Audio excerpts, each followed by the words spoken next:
તો hello YouTube family મિત્રો, કેમ છો મિત્રો? મજામાં? અને આપ સૌ લોકો મિત્રો મજામાં દેશો ને આજે આપણે ફરીથી મળી ગયા છીએ નવા ટોપિકની અંદર. આજનો મિત્રો ટોપિક છે આપણા ગાય અને ભેંસને લગતે. તો આજનો ટોપિક એટલા માટે લઈને આવે છે કે જ્યારે તમારું શિયાળાની અંદર મિત્રો ઘણા લોકો પ્રશ્ન પૂછતા હોય છે કે સાહેબ શિયાળાની અંદર હું વસ્તુ ખવડાવું કે જેનાથી માલ આપણું દૂધે ઘટે નહીં.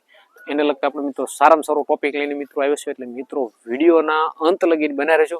અને જો નવા આવી જાવ તો આપણે ચેનલને તે મિત્રો સબસ્ક્રાઇબ કરી લેજો, કારણ કે સબસ્ક્રાઇબ કરવાના કોઈ મિત્રો આપણે પૈસા લેતા નથી. એટલે મિત્રો સબસ્ક્રાઇબ કરી લેજો અને જો મજા આવે તો લાઈક કરી દેજો મિત્રો, કોમેન્ટ પણ કરતા રહેજો, વિડીયોને શેર કરતા રહેજો, જેનાથી આપણા પશુપાલક ભાઈઓને આપણા વિડીયો મિત્રો મળતા રહે, જેનાથી અવનવી માહિતી આપણા પશુપાલકને મળતા રહે. અને ગુજરાતી તરીકે મિત્રો ફૂલ સપોર્ટ કરતા રહેજો. આપણા પશુપાલક ભાઈઓ માટે આવા નવા વિડીયો મિત્રો લાવતા રહીશું. એટલા માટે વિડીયોના અંત લગીને મિત્રો બન્યા રહેજો. તો ઘણા લોકો શિયાળાની અંદર તકલીફ રહેતી છે, ભાઈ શિયાળાની અંદર શું વસ્તુ એવી ખવડાવી કે જેનાથી તમારું માલ દૂધની અંદર રિઝલ્ટ મળે, ફેટની અંદર સુધારો થાય, નિરાવો વ્યવસ્થિત ખાય, માલની પાચન શક્તિની અંદર સુધારો થાય, એને લગતી મિત્રો આજનો આપણે ટોપિક લઈને આવે છે. એટલા માટે મિત્રો વિડીયોના અંત લગીને બને રહેજો. અને પ્લીઝ નવા આવી જાવ તો ચેનલને સબસ્ક્રાઇબ કરી લેજો, કારણ કે સબસ્ક્રાઇબ કરશો તો મજા આવશે અને આપણો સાથ અને સહકારના કારણે જ આપણે મિત્રો વિડીયો બનાવતા રહીશું. એટલા માટે સપોર્ટ પણ કરતા રહેજો. તો જલ્દી કરી દઈશું મિત્રો વિડીયોની શરૂઆત. તો જ્યારે તમારું શિયાળાની અંદર કોઈ પણ ગાય હોય કે આપણું મિત્રો ભેંસ હોય, જ્યારે એને દૂધ ઘટી જાય તો 5 લીટરથી નીચે દૂધ કરતું હોય તો એની માટે મિત્રો આ બેસ્ટ રામબાણ તરીકે ઇલાજ છે મિત્રો. એટલા માટે છે ને વિડીયોને અંત લગીને બનાવીશું.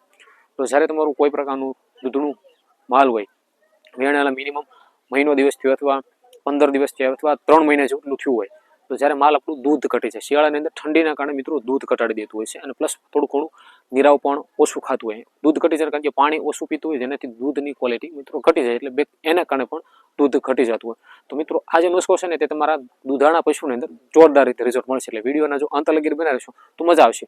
તો વિડીયો મિત્રો કરી દઈશું સ્ટાર્ટ.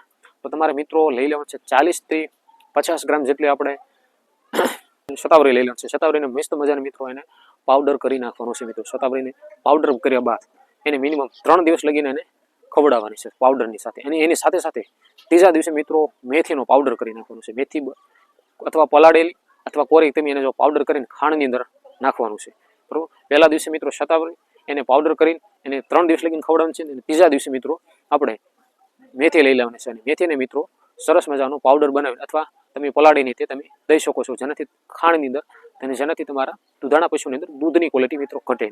જો ત્રીજી વસ્તુ છે મિત્રો છે તમે અઠવાડિયે તમે સાથે સાથે જો 3 વસ્તુનું મિશ્રણ કરી લો, શતાવરી, મેથી અને ગોળ, આ 3 મિશ્રણને જો મિત્રો તમે સાથે જો મિશ્રણ કરીને રેગ્યુલર મિનિમમ 10 થી 12 દિવસ સુધી જો તમે આનો ઉપયોગ કરશો તો તમારા દૂધાળા પશુની અંદર મિત્રો જે દૂધની ઘટાડો છે ને મિત્રો એની અંદર જોરદાર મિત્રો ફાયદો થશે. એટલે શું છે કે આ નુસ્ખો ભૂલશો નહીં અને જોરદાર રીતે મિત્રો ફાયદો થશે. અને એ જે નુસ્ખો તમારે કરવો હોય તો આપણે ડિસ્ક્રિપ્શનની અંદર પણ મિત્રો તમને બતાવી દઈશું. એટલા માટે આપણા ચેનલને તે મિત્રો સબસ્ક્રાઇબ કરી લેજો. અને આ નુસ્ખો હું તમને નીચે આપણા ડિસ્પ્લેની અંદર તમને મિત્રો બતાવી દઈશ, જેનાથી તમારા આ નુસ્ખો કરવામાં ફાયદો રહેશે. અને આશા કરું મિત્રો તમને આજનો જો વિડીયો ગમ્યો હોય ને તો મિત્રો લાઈક કરી દેજો અને ચેનલને મિત્રો સબસ્ક્રાઇબ કરી લેજો અને વિડીયોને શેર કરી દેજો, જેનાથી આપણા પશુપાલક ભાઈઓને આપણા નુસ્ખા મળતા રહે અને આવી નવી મિત્રો આપણે સુધી માહિતી લાવતા રહીશું. તો આજનો વિડીયો મિત્રો આપણે અહીંયા પૂરો કરી, મળીએ આપણે નવા ટોપિકની સાથે.